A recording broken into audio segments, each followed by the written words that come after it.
നമ്മൾ ഇത്രയും കാലം പേടിച്ചിരുന്ന ആ കറുത്ത ദിനങ്ങൾ ഒടുവിൽ എത്തിയിരിക്കുകയാണ്. ഫെബ്രുവരി 28-ന് ഇറാൻ പരമാധികാരി ആയത്തുള്ള അലി ഖമേനിയുടെ വധത്തെ തുടർന്ന് അമേരിക്കയും ഇസ്രായേലും ആരംഭിച്ച മിസൈൽ ആക്രമണങ്ങൾ വെറും ഒരു മിലിറ്ററി മൂവ്മെന്റ് മാത്രമല്ല, അത് ആഗോള വിപണിയിലേക്കുള്ള ഒരു ഡെത്ത് ബ്ലോ കൂടിയായിരുന്നു. ലോകത്തെ ഏറ്റവും ഇമ്പോർട്ടന്റ് ആയ സമുദ്രപാത ഹോർമുസ് കടലിടുക്ക് ഇറാൻ ബ്ലോക്ക് ചെയ്തിരിക്കുകയാണ്. ലോകത്തിന്റെ ശ്വാസനാളം എന്ന് വിളിക്കപ്പെടുന്ന ഈ പാത അടഞ്ഞതോടെ നമ്മുടെ ഇന്ത്യ ഉൾപ്പെടെയുള്ള രാജ്യങ്ങൾ എത്ര വലിയ കുരുക്കിലാണ് വീണിരിക്കുന്നത് എന്ന് നിങ്ങൾക്കറിയാമോ? എന്താണ് ഹോർമുസ് ഇടുക്കിൽ സംഭവിക്കുന്നത്? ഇന്ത്യയെ കാത്തിരിക്കുന്നത് പട്ടിണിയാണോ? എന്തുകൊണ്ടാണ് ലോകം ഇതിനെ സാമ്പത്തിക മഹാമാരി എന്ന് വിളിക്കുന്നത്? ഇനി നമ്മൾ ചർച്ച ചെയ്യുന്നത് ഈ യുദ്ധം നമ്മുടെ ജീവിതത്തെയും പോക്കറ്റിനെയും ഒക്കെ എങ്ങനെയൊക്കെ ബാധിക്കുമെന്നാണ്. ആദ്യം തന്നെ നമുക്ക് ഈ ജിയോഗ്രാഫിക്കൽ ലൊക്കേഷന്റെ പ്രാധാന്യം ഒന്ന് നോക്കാം. ഹോർമുസ് കടലിടുക്ക് എന്ന് പറയുന്നത് വെറും ഒരു കടലിടുക്കല്ല. ലോകത്ത് വിനിമയം ചെയ്യപ്പെടുന്ന എണ്ണയുടെ 1/5, ഏകദേശം 20% കടന്നു പോകുന്നത് ഈ ഇടുങ്ങിയ പാതയിലൂടെയാണ്. ഇതിനെ നമുക്ക് ലോകത്തിന്റെ ഓയിൽ ആർട്ടറി എന്ന് വിളിക്കാം. പ്രതിദിനം ഏകദേശം 200 ലക്ഷം ബാരൽ ക്രൂഡ് ഓയിൽ ആണ് ഇതുവഴി നീങ്ങുന്നത്. ഇത് ബ്ലോക്ക് ചെയ്യപ്പെടുക എന്നാൽ ലോകത്തിന്റെ എനർജി സപ്ലൈ തടസ്സപ്പെടുക എന്നാണ് അർത്ഥം. ഇതിന് പകരമായി മറ്റൊരു ഷോർട്ട് കട്ട് റൂട്ട് നിലവിൽ ലോകത്തില്ല. ഇറാൻ ഈ പാത തടഞ്ഞതോടെ ഇന്റർനാഷണൽ മാർക്കറ്റിൽ എണ്ണവില കുതിച്ചുയർന്നു. ഫെബ്രുവരി അവസാനം ബാരലിന് $70 ആയിരുന്നത് ഇപ്പോൾ $120 വരെ ടച്ച് ചെയ്തിരിക്കുകയാണ്. ഇനി നമുക്ക് നമ്മുടെ ഇന്ത്യയുടെ കാര്യം നോക്കാം. ഇന്ത്യ അതിന്റെ എണ്ണ ആവശ്യത്തിന്റെ 85%വും ഗ്യാസ് ആവശ്യത്തിന്റെ 50%വും ഇറക്കുമതി ചെയ്യുന്ന രാജ്യമാണ്. നമ്മുടെ പ്രധാന സപ്ലയേഴ്സ് ആയ Saudi Arabia, Iraq, UAE, Kuwait എന്നിവരുടെ എല്ലാം എണ്ണക്കപ്പലുകൾ വരുന്നത് ഈ ഹോർമുസ് കടലിടുക്ക് വഴിയാണ്. ഇന്ന് മാർച്ച് 11, 2026. നിലവിലെ കണക്കനുസരിച്ച് ഇന്ത്യയിലേക്കുള്ള ഈ എണ്ണക്കപ്പലുകൾ എല്ലാം തന്നെ പാതി വഴിയിൽ കുടുങ്ങിക്കിടക്കുകയാണ്. ഇത് നമ്മുടെ എനർജി സെക്യൂരിറ്റിയെ ഊഹിക്കാവുന്നതിലും വലിയ രീതിയിൽ ബാധിച്ചിരിക്കുന്നു. റഷ്യയിൽ നിന്ന് നമ്മൾ എണ്ണ വാങ്ങുന്നുണ്ടെങ്കിലും മിഡിൽ ഈസ്റ്റിൽ നിന്നുള്ള സപ്ലൈ നിലയ്ക്കുന്നത് ഇന്ത്യയെ സംബന്ധിച്ചിടത്തോളം വലിയൊരു ദുരന്തമാണ്. എനിക്ക് വണ്ടിയില്ല, അതുകൊണ്ട് എണ്ണവില കൂടിയാൽ എനിക്കെന്താ എന്ന് ചിന്തിക്കുന്നവർ ഉണ്ടെങ്കിൽ ഒന്ന് നോക്കൂ. അതൊരു തെറ്റായ ധാരണയാണ്. ഇതിനെ നമ്മൾ ചെയിൻ റിയാക്ഷൻ എന്നാണ് വിളിക്കുന്നത്.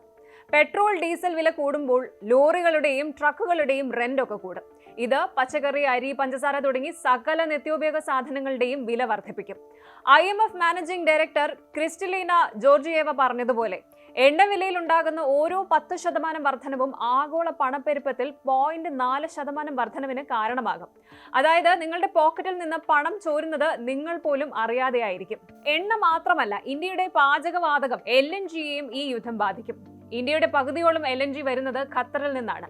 ഖത്തറിൽ നിന്നുള്ള കപ്പലുകൾക്കും ഹോർമുസ് കടലിടുക്ക് കടന്നു വേണം ഇന്ത്യയിലെത്താൻ. ഇത് നമ്മുടെ വീടുകളിലെ ഗ്യാസ് സിലിണ്ടർ വില വർദ്ധിപ്പിക്കാനും വ്യവസായശാലകൾ അടച്ചുപൂട്ടാനും കാരണമാകും. പ്രത്യേകിച്ച് വൈദ്യുതി ഉൽപാദനത്തിന് ഗ്യാസിനെ ആശ്രയിക്കുന്ന പ്ലാന്റുകൾ പ്രതിസന്ധിയിലാകും. മറ്റൊരു വലിയ ഇമ്പാക്ട് വരുന്നത് കൃഷിയിലാണ്. കൃഷിക്ക് അത്യന്താപേക്ഷിതമായ ഫെർട്ടിലൈസേഴ്സ്, വളത്തിന്റെ കയറ്റുമതിയിൽ 30% നടക്കുന്നത് ഈ പാതയിലൂടെയാണ്. യൂറിയ, അമോണിയ എന്നിവയുടെ വിതരണം തടസ്സപ്പെട്ടാൽ അത് ആഗോള തലത്തിൽ ഭക്ഷ്യക്ഷാമത്തിന് വഴിതെളിക്കും. ഇനി കർഷകർക്ക് വളം കിട്ടാതാവുന്നതോടെ ഉൽപാദനം കുറയുകയും ഭക്ഷണ സാധനങ്ങൾക്ക് തീവില, സ്വർണ്ണവില പോലെ ആവുകയും ചെയ്യും. വികസ്വര രാജ്യങ്ങളിൽ ഇത് പട്ടിണി മരണങ്ങൾ വരെ ഉണ്ടാക്കാമെന്ന് വിദഗ്ധർ മുന്നറിയിപ്പ് നൽകുന്നുണ്ട്. നമ്മുടെ അയൽക്കാരായ പാകിസ്ഥാന്റെ അവസ്ഥ നോക്കുക. സാമ്പത്തികമായി നേരത്തെ തന്നെ തകർന്നു നിൽക്കുന്ന പാകിസ്ഥാൻ അവരുടെ ഊർജ്ജ ആവശ്യത്തിന്റെ 40%വും ഇറക്കുമതി ചെയ്യുന്നതാണ്. ഹോർമുസ് കടലിടുക്ക് അടച്ചതോടെ അവർ കടുത്ത ഇരുട്ടിലായിരിക്കുകയാണ്. പണപ്പെരുപ്പം നിയന്ത്രിക്കാൻ പലിശ നിരക്ക് വർദ്ധിപ്പിക്കേണ്ട ഗതികേടിലാണ് അവിടുത്തെ സെൻട്രൽ ബാങ്ക്. ഇത് പാകിസ്ഥാൻ പോലുള്ള രാജ്യങ്ങളെ വലിയൊരു ടോട്ടൽ എക്കണോമിക് കൊളാപ്സിലേക്ക് നയിക്കുകയാണ്. ഈ യുദ്ധത്തിന്റെ മറ്റൊരു തലം രാഷ്ട്രീയമാണ്. അമേരിക്കയിൽ നവംബറിൽ തിരഞ്ഞെടുപ്പ് നടക്കാൻ പോവുകയാണ്. പ്രസിഡന്റ് ട്രംപിന് ഈ വിലക്കയറ്റം വലിയൊരു തലവേദന തന്നെയാണ്. അമേരിക്ക പെട്രോളിയം കയറ്റുമതി ചെയ്യുന്ന രാജ്യമാണെങ്കിലും അന്താരാഷ്ട്ര വിപണിയിലെ വിലക്കയറ്റം അവിടെയും പ്രതിഫലിക്കുന്നുണ്ട്. സാധാരണ അമേരിക്കൻ കുടുംബങ്ങൾക്ക് ഗ്യാസിലിൻ വില താങ്ങാനാകുന്നില്ല. ഇത് തെരഞ്ഞെടുപ്പ് ഫലത്തെ പോലും സ്വാധീനിക്കാൻ സാധ്യതയുണ്ട്. ലോകമെമ്പാടുമുള്ള സെൻട്രൽ ബാങ്കുകൾ, ഉദാഹരണത്തിന് ഇന്ത്യയിലെ റിസർവ് ബാങ്ക് ഓഫ് ഇന്ത്യ, അമേരിക്കയിലെ FED, ഇപ്പോൾ വലിയൊരു കൺഫ്യൂഷനിലാണ്. 1970കളിലെ എണ്ണ പ്രതിസന്ധി അവർക്ക് മുന്നിലുണ്ട്.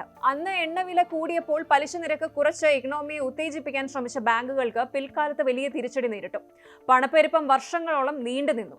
ഇപ്പോൾ പലിശ നിരക്ക് കുറയ്ക്കുകയാണോ അതോ പണപ്പെരുപ്പം തടയാൻ നിരക്ക് കൂട്ടണോ എന്ന കാര്യത്തിൽ വ്യക്തതയില്ല. ഇനി ഈ യുദ്ധം എല്ലാവരെയും ഒരുപോലെ അല്ല ബാധിക്കുന്നത്. നോർവേ, റഷ്യ, കാനഡ തുടങ്ങിയ എണ്ണ ഉൽപ്പാദിപ്പിക്കുന്ന രാജ്യങ്ങൾക്ക് ഇത് ലാഭമുണ്ടാക്കാനുള്ള സുവർണാവസരമാണ്. ഉയർന്ന എണ്ണവിലയിലൂടെ അവർ വലിയ ലാഭം കൊയ്യുന്നു. എന്നാൽ ഇന്ത്യയും ചൈനയും ജപ്പാന്റെയും യൂറോപ്യൻ രാജ്യങ്ങളെയും പോലെയുള്ള രാജ്യങ്ങൾ ഇതിന്റെ വലിയ വില നൽകേണ്ടി വരുന്നുണ്ട്. വിതരണ ശൃംഖലയിലെ തടസ്സങ്ങൾ നമ്മുടെ മാനുഫാക്ചറിംഗ് സെക്ടറിനെയും വല്ലാതെ ബാധിച്ചു കഴിഞ്ഞു. കൊല്ലപ്പെട്ട ആയത്തുള്ള അലി ഖമേനിയുടെ മകൻ മുജ്തബ ഖമേനി അധികാരമേറ്റതോടെ ഇറാന്റെ പോളിസികൾ കൂടുതൽ കടുപ്പമാക്കിയിരിക്കുകയാണ്. അദ്ദേഹം ഒരു വിട്ടുവീഴ്ചയ്ക്ക് തയ്യാറാകാനുള്ള സാധ്യത വളരെ കുറവാണ്. അമേരിക്കയുടെയും ഇസ്രായേലിന്റെയും ശാഠ്യവും ഇറാന്റെ വാശിയും കൂടി ചേരുമ്പോൾ ലോകം വലിയൊരു ദുരന്തത്തിലേക്ക് നീങ്ങുമോ എന്നതാണ് ഇന്നത്തെ ഏറ്റവും വലിയ ചോദ്യം. അതുകൊണ്ട് സുഹൃത്തുക്കളെ, നമ്മൾ മനസ്സിലാക്കേണ്ട പ്രധാന കാര്യം ഇതാണ്: യുദ്ധങ്ങൾ ഒരിക്കലും അതിർത്തികളിൽ അവസാനിക്കുന്നില്ല. അവ ഓരോ വീടിന്റെയും അടുക്കളയിലും ഓരോ സാധാരണക്കാരന്റെ കീശയിലും വളരെ നിശബ്ദമായി കടന്നു കയറുന്നു. ആഗോളവൽക്കരിക്കപ്പെട്ട ഈ ലോകത്തിന്റെ ഏതോ ഒരു കോണിൽ നടക്കുന്ന സംഘർഷം നമ്മുടെ ജീവിത നിലവാരത്തെ ബാധിക്കുമെന്ന് തിരിച്ചറിയണം. ഈ പ്രതിസന്ധിയിൽ നിന്ന് കരകയറാൻ രാജ്യങ്ങൾക്കിടയിൽ യോജിച്ച നീക്കങ്ങളും നയതന്ത്രപരമായ വിട്ടുവീഴ്ചകളും അത്യന്താപേക്ഷിതമാണ്. ഹോർമുസ് കടലിടുക്ക് എത്രയും വേഗം തുറന്നില്ല എങ്കിൽ ആഗോള സാമ്പത്തിക തകർച്ച ഒഴിവാക്കാൻ നമുക്ക് കഴിയില്ല. കൂടുതൽ വാർത്തകൾക്ക് news 18 Keralam YouTube channel subscribe ചെയ്യുക.